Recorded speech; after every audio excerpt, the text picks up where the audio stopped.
మరొకసారి నరేంద్ర మోదీని ప్రధానమంత్రిని చేయడానికి యావత్ దేశం మొత్తం సిద్దమైందని రంగారెడ్డి జిల్లా చేవెళ్ల బీజేపీ ఎంపీ అభ్యర్థి కొండా విశ్వేశ్వరరెడ్డి అన్నారు. నార్కోడ గ్రామంలోని ఓ అనుచరుడి ఇంటికి వెళ్లారు. దీంతో కొండా విశ్వేశ్వరరెడ్డి రాకను గ్రహించిన గ్రామస్తులు పెద్ద సంఖ్యలో అక్కడికి చేరుకుని కలిశారు. ఇక సార్వత్రిక ఎన్నికల్లో తామంతా కొండా విశ్వేశ్వరరెడ్డికి ఓటు వేసి భారీ మెజార్టీతో గెలిపిస్తామని స్పష్టం చేశారు.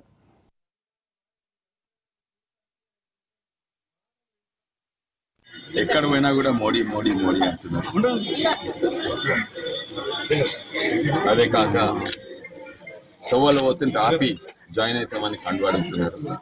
ఎంతో మంది సర్పంచ్లు ఇంతకుముందు ఎట్లుండే అంటే ఒక సర్పంచ్ జాయిన్ అయితే సర్పంచ్ కింద ఓ 100 మంది ఆ గ్రామ యువకులు ప్రజలు జాయిన్ అవుతున్నారు. ఇప్పుడు ఉల్టా యువకులు జాయిన్ అయితే ఇక బలవంతంగా సర్పంచ్ జాయిన్ అయ్యే పరిస్థితి వచ్చింది.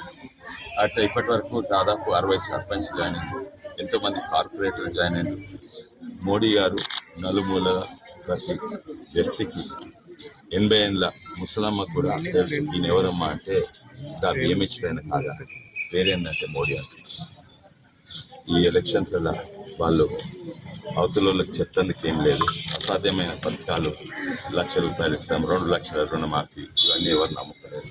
అందుకే అవతల మీద బురద చల్లాలి, ఫేక్ వీడియోలు తయారు చేయాలి, మార్ఫింగ్ వీడియోలు అండ్ మా మీద వ్యక్తిగతంగా దాడులు దూషణలు చేయాలి. గత ఏం లేదు.